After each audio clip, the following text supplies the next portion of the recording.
जय हिंद दोस्तों, welcome back to pre secure of Smart IAS foundation.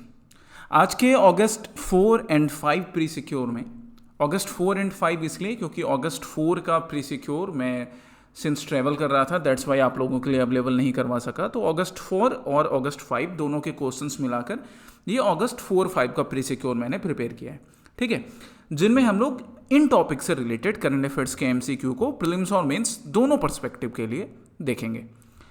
तो टॉपिक्स हमारे आज के क्या हैं? पहला टॉपिक है स्किल इम्पैक्ट बॉन्ड्स।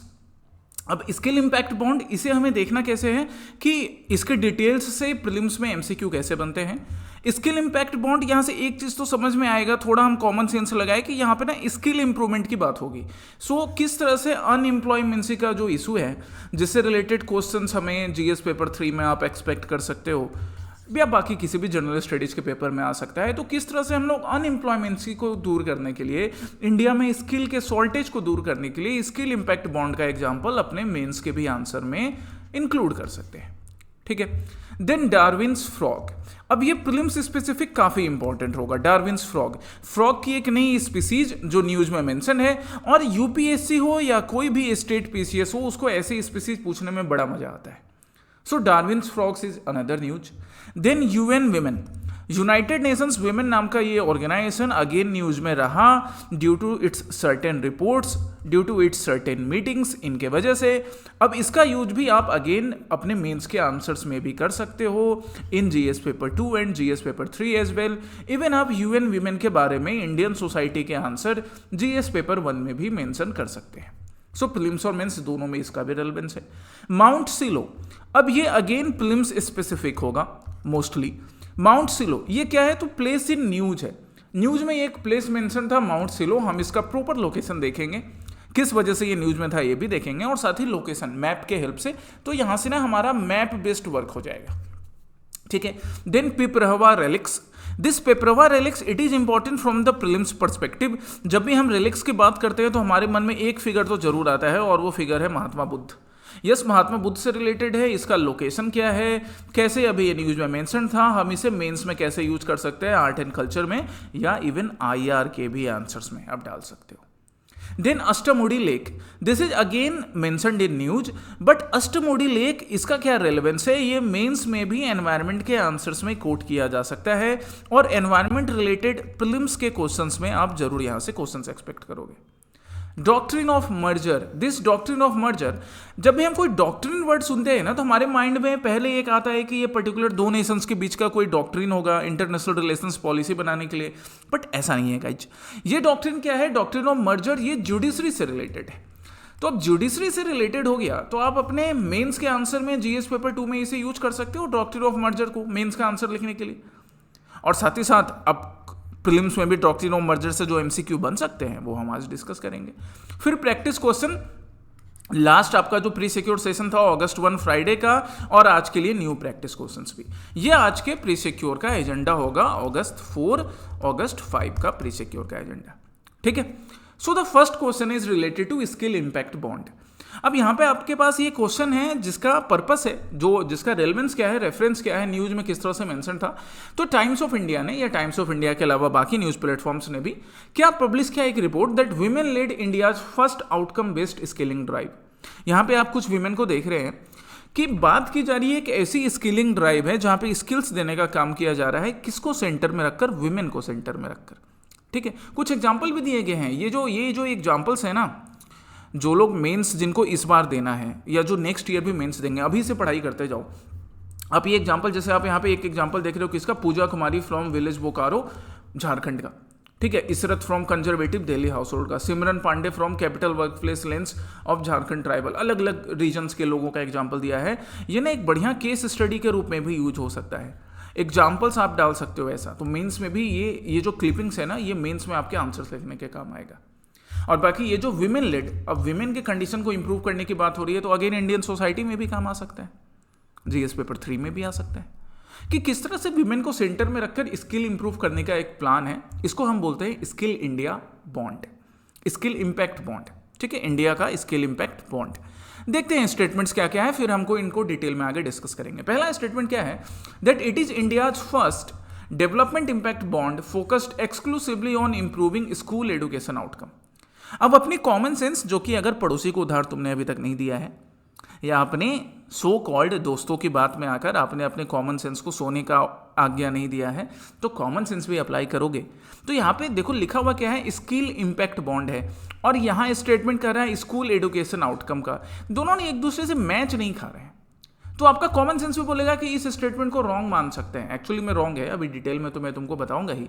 यहाँ पर वैसे भी आप जिन विमेन को देख रहे हो, ये स्कूल एजुकेशन से नहीं, इनको पर्टिकुलर कोई स्किल इम्पार्ट करने से रिलेटेड है ना। चलिए, तो पहला स्टेटमेंट इस वजह से रॉन्ग हो गया। हालांकि इंडिया का पहला ऐसा इनिशिएटिव है, that is correct, but school education नहीं। सेकंड क्या, it aims to provide skill training and ensure employment outcomes specially for women. एकदम करेक्ट है जी। तो फर्स्ट और सेकंड स्टेटमेंट भी जब हम पढ़ते हैं ना, तो भी हमारा फर्स्ट स्टेटमेंट रॉन्ग साबित होता है। ये किस पर्पस के लिए, स्किल ट्रेनिंग, जिससे कि एम्प्लॉयमेंट अपॉर्चुनिटी स्ट्रांग हो, स्पेशली किसको ध्यान में रखकर, तो वीमेन को ध्यान में रखकर, वीमेन लेड डेवलपमेंट के लिए स्किल इंपैक्ट बॉन्ड यूज हो रहा है। थर्ड स्टेटमेंट क्या, under the bond model private investors provide upfront capital and are repaid by outcome funders only if the programme achieve its employment goals. एकदम सही है, इसका डिटेल्स हम देखेंगे। ये थर्ड स्टेटमेंट भी सही है। मतलब कहने का क्या हुआ, अब जरा डिटेल में यहां पर आओ और यहां पर ध्यान दो, ये डिटेल में आओ। यहां पे किया क्या जा रहा है, पहले इस स्लाइड को देखो। थर्ड स्टेटमेंट के लिए पहले आप ये स्लाइड देखिए। यहां पर क्या किया जाएगा, यहां पे प्राइवेट इन्वेस्टर्स के पास पहले जाया जाता है। जैसे आप यहां कुछ प्राइवेट इन्वेस्टर्स की लिस्ट देख सकते हो। इनसे बोला जाता है कि साहब आप पैसा लगाओ। किस चीज के लिए पैसा लगाओ, तो आप पैसा लगाओ स्किल्स इंपार्ट करने के लिए। इनको बोला जाएगा रिस्क इन्वेस्टर्स, जो रिस्क लेंगे ऐसी स्किल्स इंपार्ट करने के लिए, स्किल्स देने के लिए, फंडिंग करने में। तो ये एक हो गया प्राइवेट इन्वेस्टर का पहला stage. Private investor first kind, जिनको रिस्क इन्वेस्टर बोला जाएगा, जो फर्स्ट स्टेज पर इन्वेस्टमेंट करेंगे। फिर दूसरे आ जाएंगे आउटकम फंडर्स। आउटकम फंडर्स किसके लिए, तो ये जो रिस्क इन्वेस्टर थे ना, अगर इन्होंने अच्छा काम किया, अगर इन्होंने स्किल इंपार्ट किया जिससे कि एम्प्लॉयमेंट टारगेट मीट हो रहा है, तो जो भी उनका पैसा था वो सारा पैसा रीपे कर दिया जाएगा। ये नया आउटकम फंडर उसको रीपे कर देगा, इवन वेरिफिकेशन करने के लिए भी है। तो इस तरह से risk investor and outcome funder, इनके कोऑर्डिनेशन से स्किल इंपार्ट का काम, स्किल गिविंग का काम चलता जाता है। अब तुम बोलोगे कि सर आउटकम इन फंडर्स को क्या फायदा होगा। आउटकम फंडर्स को फायदा होगा ना, ये स्किल्स अगर सक्सेसफुली मिल गया तो रिस्क इन्वेस्टर्स को पैसा मिल गया, और आउटकम फंडर्स हो सकता है उनको अपने यहाँ जॉब देंगे, जिससे उनकी इकोनॉमी चलेगी। So that's why this skill impact bond, ये प्राइवेट इन्वेस्टर का ये वाला रोल आप ध्यान रखिएगा, ठीक है। ये स्किल इंपैक्ट बॉन्ड से स्किलिंग प्रोवाइड करने का काम, जॉब अपॉर्चुनिटी प्रोवाइड करने का काम किया जा रहा है, to keep women in centre. Women को ध्यान में रख के, एक्सक्लूसिवली वीमेन के लिए नहीं है, स्पेशली वीमेन के लिए है, वीमेन सेंट्रिक है। सो कौन से मिनिस्ट्रीज को देख रही है, ministry of skill development and entrepreneurship through the national skill development corporation. Target क्या रखा गया है, टू बेनिफिट 50,000 यंग इंडियंस।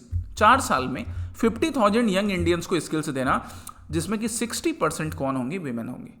मतलब इस 50,000 में 60% हमारी कितनी होनी चाहिए, वीमेन होनी चाहिए। That is the target.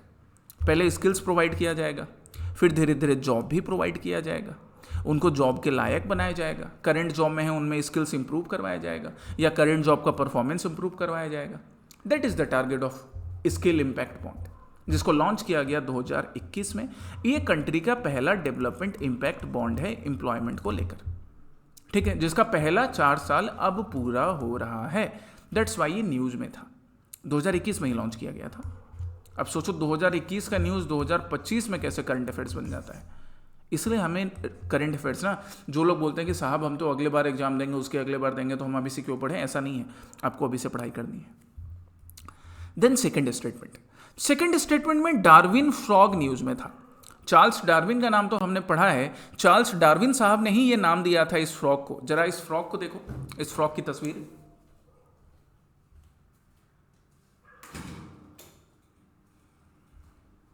अब आप इस फ्रॉग की फोटो देखोगे,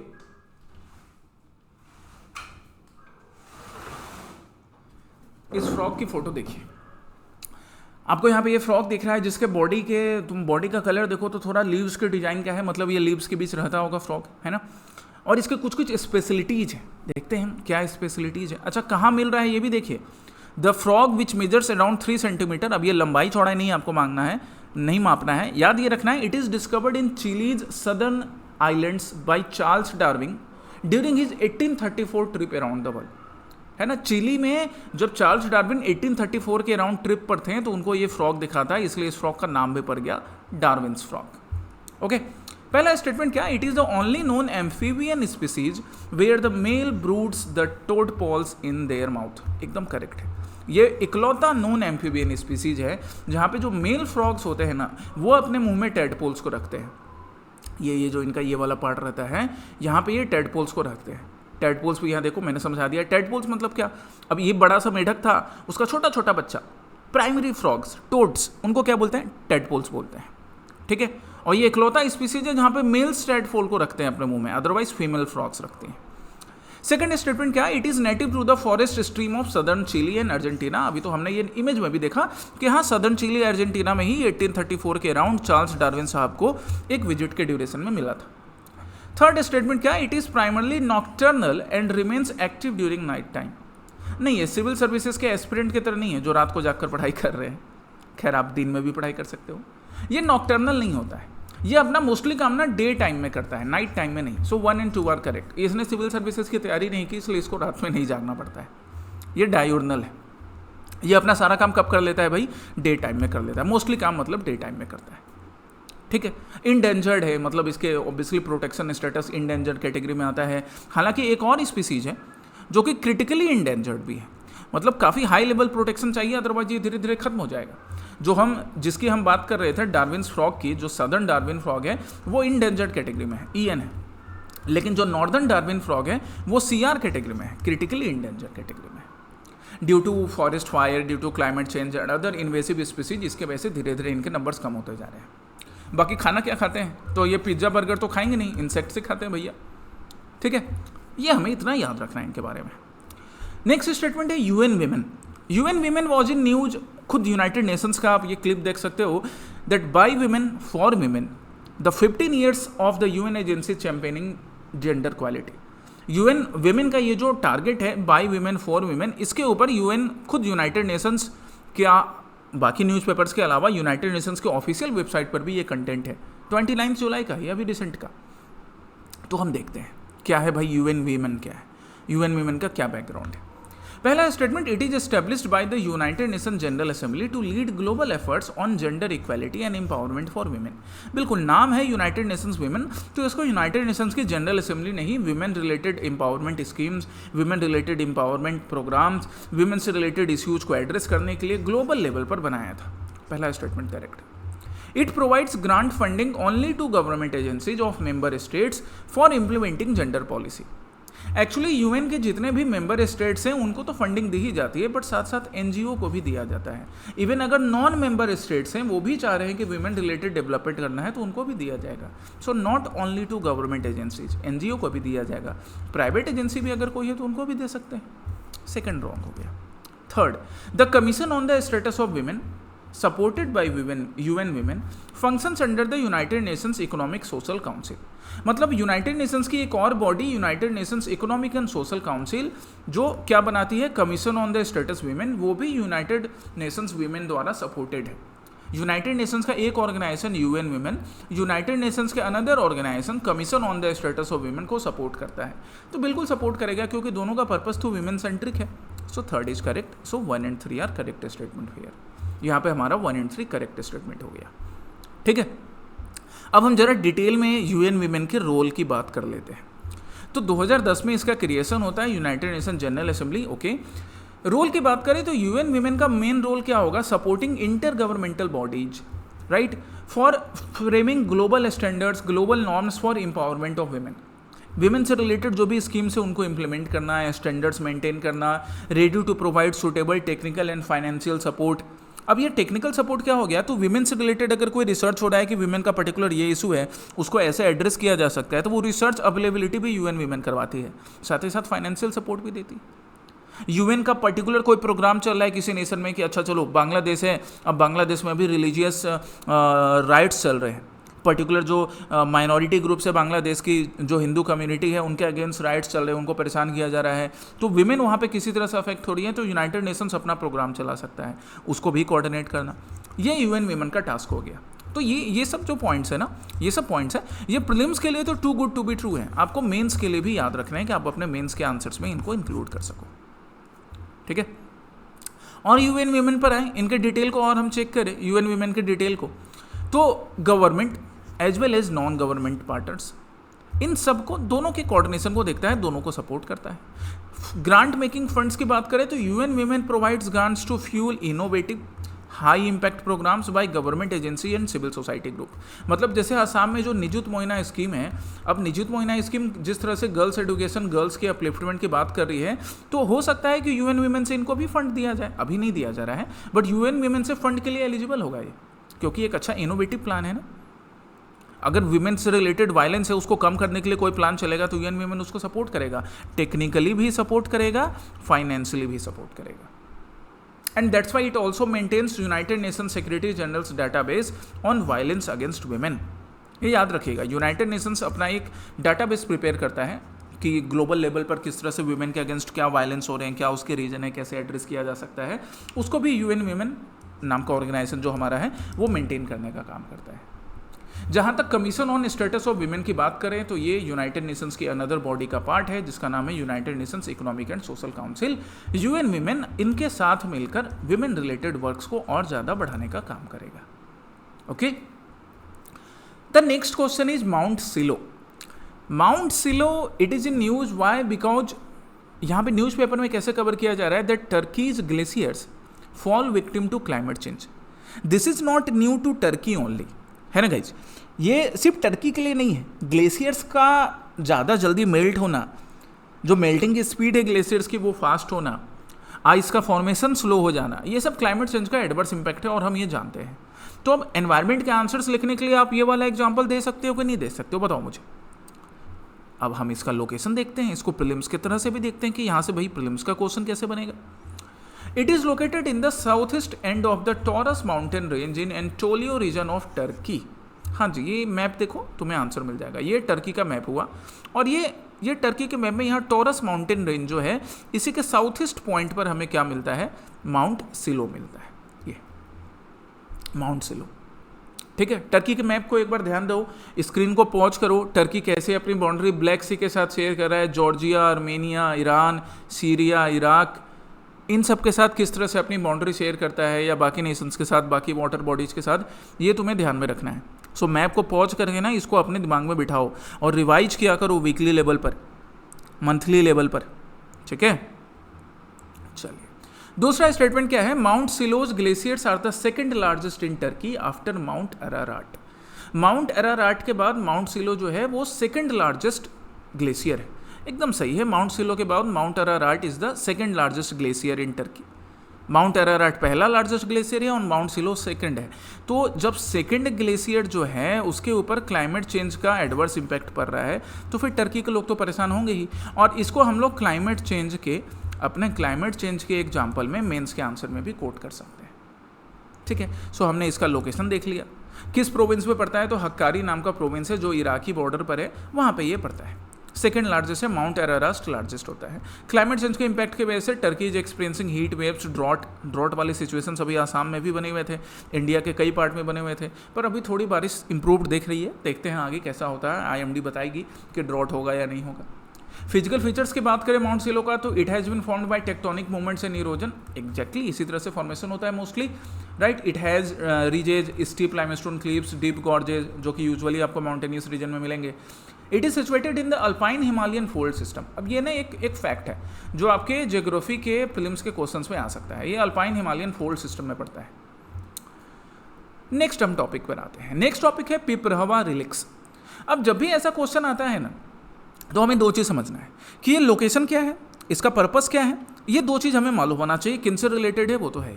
तो पिपरहवा, सबसे पहले पिपरहवा की बात करें तो Piprahwa is a place right now in Uttar Pradesh. Lumbini से ज़्यादा दूर नहीं है। लुम्बिनी क्या है गाइस, पहले मुझे बताओ, जिन लोगों ने पढ़ा है वो मुझे अभी बताओ क्या है लुम्बिनी। बुद्ध का बर्थ प्लेस कहाँ पड़ता है, नेपाल में। अभी नेपाल है, पहले तो वो इंडिया का ही पार्ट था ना। तो लुम्बिनी जो कि उत्तर प्रदेश के साथ नेपाल अपने बॉर्डर शेयर करता है। कई बार मैंने तुम्हें बताई हुई कि मेरा एक दोस्त पहले गोरखपुर में पोस्टेड था, तो उसके पास मैं एक बार गया था मिलने, तो उसके साथ हम लोग लुम्बिनी गए थे घूमने। पास में, आप गोरखपुर से नेपाल का बॉर्डर क्रॉस करोगे ना तो पास में पड़ता है लुम्बिनी। तो लुम्बिनी और उत्तर प्रदेश अपना बॉर्डर शेयर करता है। अब लुम्बिनी तो प्रेजेंट डे नेपाल में चले गया, बट पिपरहवा जो है ना वो अब उत्तर प्रदेश में पड़ता है। और जब भगवान बुद्ध की डेथ होती है तो उनके रिलिक्स का कुछ पार्ट लुम्बिनी में, जिस शाक्य क्लैन से वो बिलोंग करते थे, शाक्यगण के मुखिया थे ना, शाक्यगण के बेटे के पुत्र थे, इसलिए शाक्य मुनि बुलाया जाता है। शर्मा जी का बेटा हो गया तो शाक्य कुल का बेटा शाक्य मुनि कहलाएगा, है ना, क्लास में पढ़ा है ना ये। तो इस तरह से पिपरहवा पड़ा उत्तर प्रदेश में। अब यहाँ पे आप PIB का एक आर्टिकल देख सकते हो, that sacred Piprahwa relics of lord Buddha return home to India. इसको वापस इंडिया लाया गया है, ठीक है। पहले हम देखते हैं कि भाई क्या इसका रेलेवेंस है। पहला स्टेटमेंट क्या, this relics believe to be the mortal remains of lord Buddha deposited by the Shakya clan. भगवान बुद्ध की जब डेथ होती है तो उनकी बॉडी के कुछ रिमेन्स इनके घर वालों को, इनके मुखिया जो जिस क्लैन से ये बिलोंग करते थे, शाक्य क्लैन, उनको दिया गया था। तो पहले पिपरहवा सिंस लुम्बिनी के ही हिस्से में आता था, तो यहाँ पे इन्होंने इस रिलिक्स को स्टोर करके रखा था, है ना, जो बाद में एक्सकेवेशन में ब्रिटिश को मिला और फिर थाईलैंड पहुँच गया धीरे धीरे। सो पिपरहवा इज इन उत्तर प्रदेश, सबसे पहले तो हम ये चीज़ याद रखेंगे। और शाक्य क्लैन यही उत्तर प्रदेश के पास लुम्बिनी में इनका कैपिटल था। इनके फादर साहब का क्या नाम था, बुद्ध के फादर का, बुद्ध मतलब सिद्धार्थ के फादर का नाम क्या था, उनके माता जी का नाम क्या था, जिन माँ ने अपब्रिंगिंग किया उनका नाम क्या था, पत्नी का नाम क्या था, बेटे का नाम क्या था, ये सारे बेसिक डिटेल्स मालूम होने चाहिए। अगर एंशिएंट हिस्ट्री की क्लास की है तुमने तो रिवाइज करो और मुझे बताओ। They were discovered during an excavation by an Indian archaeologist in the 20th century, कि एक इंडियन आर्कियोलॉजिस्ट को 20th सेंचुरी में डिस्कवरी के ड्यूरेशन में मिला था। एक्चुअली 20th सेंचुरी में नहीं, उससे पहले ही मिला था एक इंडियन आर्कियोलॉजिस्ट को। और इस तरह से ब्रिटिश इंडिया के ही टाइम में, अभी आप ये प्रेजेंट पिक्चर देख सकते हो कि किस तरह से बुद्ध के रिमेन्स वापस इंडिया पहुंचे, है ना, हांगकांग से इंडिया पहुंचते हैं। अदरवाइज वहाँ पे इसका ऑक्शन चल रहा था, तो ऑक्शन में क्या होता कि ये जो रिमेन्स है इसको कई लोग होते हैं ना अपने घरों में रखने के लिए यूज करते हैं, बट ये बुद्ध भगवान बुद्ध जो है वो सबके हैं, वो किसी के घर में विराजमान रहे वो जरूरी नहीं है, राइट। चलिए वेट, देखते हैं हम पिपरहवा रिलिक्स के बारे में। तो क्या है कि ये बुद्ध के मोर्टल रिमेन्स है। उत्तर प्रदेश में अभी पिपरहवा रीजन पड़ता है यहाँ पर, है ना। डिस्ट्रिक्ट की हम बात करें तो ये उत्तर प्रदेश के सिद्धार्थ नगर डिस्ट्रिक्ट में पड़ेगा, ठीक है, सिद्धार्थ नगर। देखो सिद्धार्थ किन का नाम है, बुद्ध का नाम उनके नाम पे पड़ा। अब हम की फीचर्स की बात करें तो ये जो पिपरहवा है इसमें बोन फ्रेगमेंट्स, कुछ सोप स्टोन, क्रिस्टल कैस्केट्स, ये सारी चीज़ें जो भगवान बुद्ध से रिलेटेड थी वो मिलती हैं।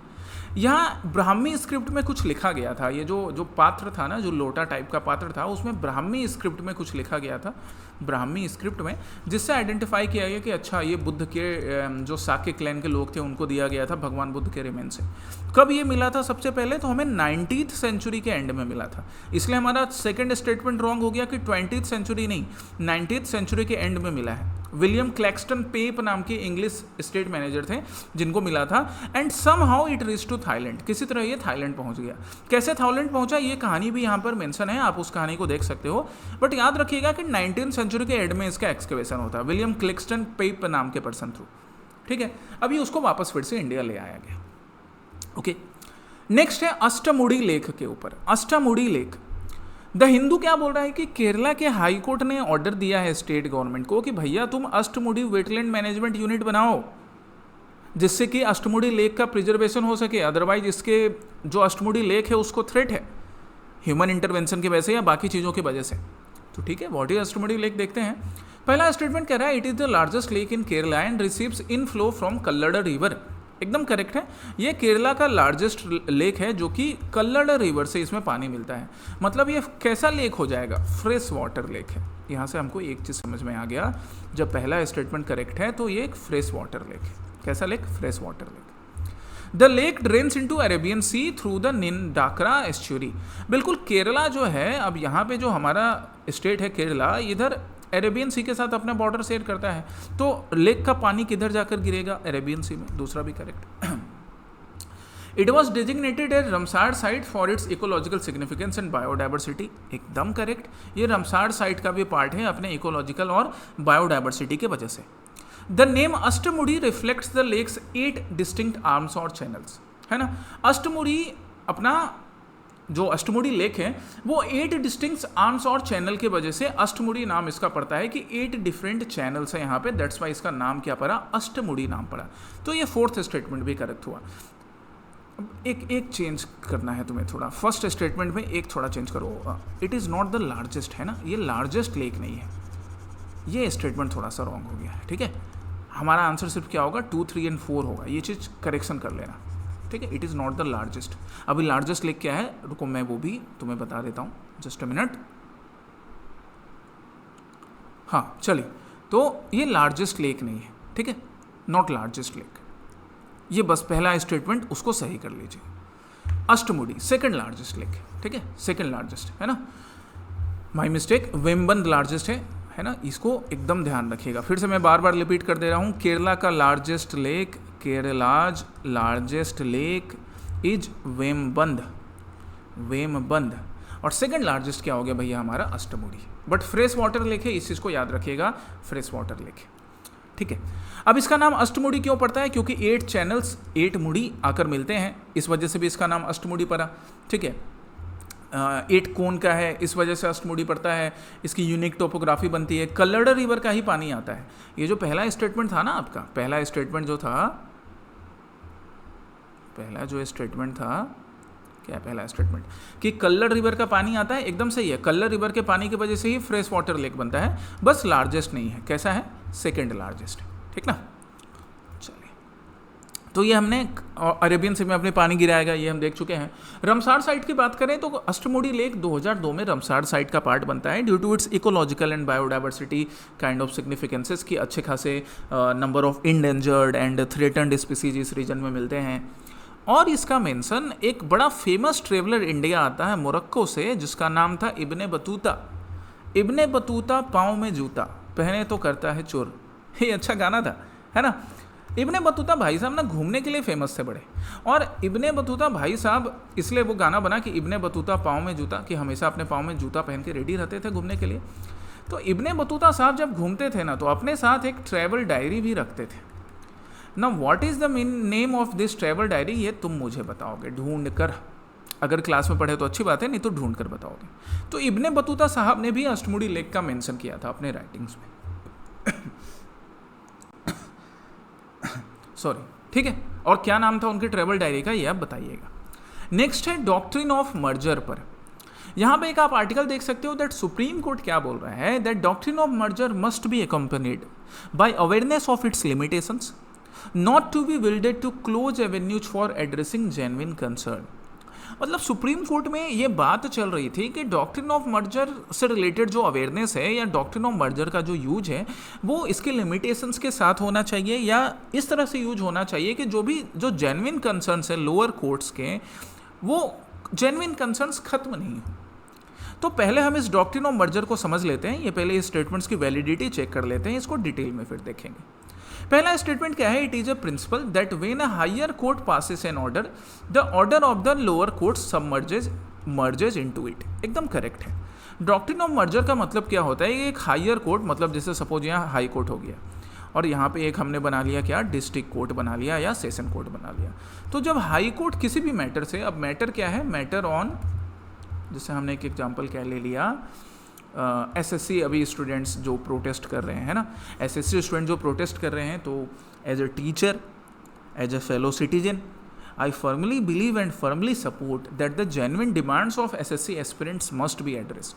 क्योंकि बेचारे ये जो एस्पिरेंट है ना, अपना मेहनत लगाते हैं, अपने सपनों के लिए लड़ रहे हैं, तो इनको लेकर किसी भी टाइप का कॉम्प्रोमाइज जिस भी लेवल पर हुआ, उसके लिए जो भी रिस्पॉन्सिबल हो वो दंड के भागी हैं, और वैसा आगे नहीं हो फ्यूचर में। As a teacher, as a fellow citizen, यही हमारी उम्मीद है, सरकार से यही डिमांड भी है। तो चलिए अब देखते हैं आगे सरकार कैसे सुनती है। एज ए सिटीजन हम लोग अपनी आवाज़ उठा सकते हैं सिविलाइज्ड मैनर में। अब एसएससी एस्पिरेंट से रिलेटेड मैटर सपोज किसी डिस्ट्रिक्ट के कोर्ट में है, वो आगे जाकर फिर हाई कोर्ट में पहुंचा, तो हाई कोर्ट अगर कोई ऑर्डर पास करेगा, तो जो लोअर कोर्ट का ऑर्डर है ना, वो भी इसमें मर्ज हो जाएगा as per the doctrine of merger. ये डॉक्ट्रिन ऑफ मर्जर कहता है, याद रहेगा ये। पहला statement correct. The doctrine is codified in constitution of India, not the doctrine is not codified in constitution of India. ये एक लीगल प्रेसिडेंस है जो जुडिशरी में सेट होता है, so only 1 is correct. Correct ही ढूंढना था मैं, 1 इज करेक्ट। ओके, चलिए अब हम इसको और डिटेल में देख लेते हैं, आपके मेंस के आंसर लिखने में काम आएगा। प्रीलिम्स के लिए तो इतना काम का हो गया जो मैंने समझाया, मेंस के लिए क्या, आप जीएस पेपर 2 में इसको यूज कर सकते हो मेंस के आंसर्स लिखने के लिए, या बाकी जीएस में भी अगर कहीं पर आए कि डॉक्ट्रिन ऑफ जो मर्जर है, इस डॉक्ट्रिन का पर्पस क्या है कि जब भी कोई व्हेन एन अपीलेट कोर्ट, मतलब जब भी कोई हायर कोर्ट होगा, हायर कोर्ट, अब यहाँ पे जो हायर कोर्ट है वो सुप्रीम कोर्ट पे हो सकता है, हाई कोर्ट भी हो सकता है, मतलब हायर कोर्ट जैसे जैसे हायरार्की चेंज होती है, when it passes order, the order passed by the lower court is merged with that order. Lower court जो ऑर्डर पास करता है वो ऑलरेडी ऊपर वाले कोर्ट के ऑर्डर में मर्ज हो जाता है। The underlying logic being there can not be more than 1 degree, ये 1 डिग्री से ज़्यादा, एक ऑर्डर से ज़्यादा के लिए यूजुअली एप्लीकेबल नहीं होता है। नेक्स्ट और क्या इसके बारे में, डॉक्ट्रिन ऑफ मर्जर की हम बात करें तो इसका कोई कॉन्स्टिट्यूशनल या स्टैट्यूटरी या स्टेटस नहीं है। It is not recognized statutorily और it is not recognized in constitution through any article, through any provision, but ये ना एक जुडिशियल प्रोप्रिएटी है, जुडिशियल प्रेसिडेंस है, जुडिशियल सिस्टम है जो कि सेट किया गया है। कब अप्लाई होगा उन पॉइंट्स की बात करें तो the essence of doctrine of merger is that it is only the decisions of the appellate, revisional और higher authority that subsist and the order under challenge ceases to have an independent existence. मतलब जो lower court था, अब lower court ने जो order दिया, फिर higher court ने जो ऑर्डर दिया, तो किसका ज़्यादा वैलिड होगा, किसको मिलेगा प्रेसिडेंस, हायर कोर्ट के ऑर्डर को, तो इनका ऑर्डर इसमें मर्ज हो गया। The doctrine solves the issue which order must be enforce and given importance, कि भैया लोअर कोर्ट को इंपॉर्टेंस दे कि हायर कोर्ट को इंपॉर्टेंस दे, तो किसको इंपॉर्टेंस देंगे, एक पर doctrine of merger higher court को। लेकिन सुप्रीम कोर्ट वही बोल रहा है कि इसको केयरफुली यूज करना चाहिए जैसे लोअर कोर्ट के कंसर्न्स पे कोई भी आंच नहीं है। ठीक है, ओके।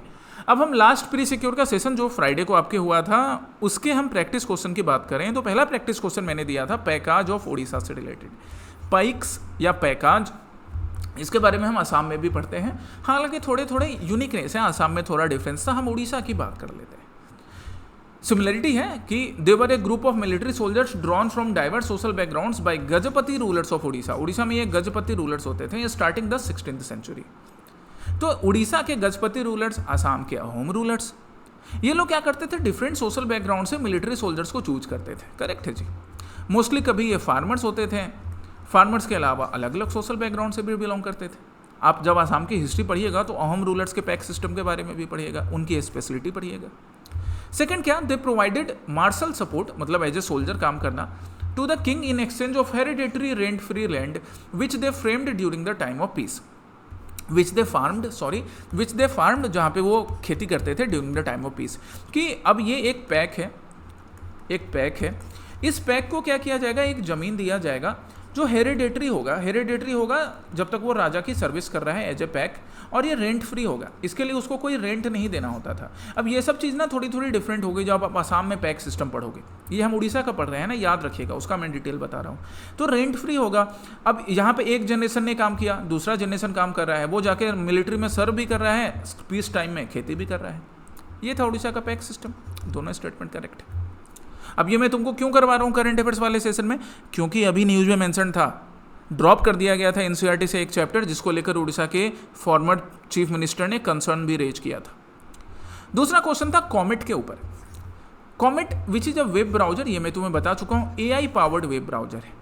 इससे रिलेटेड पहला स्टेटमेंट क्या, that comet seems to offering a glimpse into the future where web browsing users delegating a task to an agent who would browse for them to accomplish it. अभी क्या होता है कि अभी suppose जैसे मैं मोस्टली क्या करता हूँ, क्रोम यूज करता हूँ, है ना, तो मैं क्रोम पे जाके क्या सर्च किया, मैंने सर्च किया pre secure August 1 smart IAS, ऐसे मैंने सर्च किया तो मुझे रिजल्ट मिल जाएगा, यूट्यूब का लिंक मिल जाएगा या वेबसाइट का लिंक मिल जाएगा, ऐसे कुछ मिल जाएगा। लेकिन अब हमारा कॉमेट वेब ब्राउजर क्या करेगा, एआई पावर्ड, उसको हमने टास्क कैसे दिया, that give me the details of pre secure of August 1 of smart IAS foundation.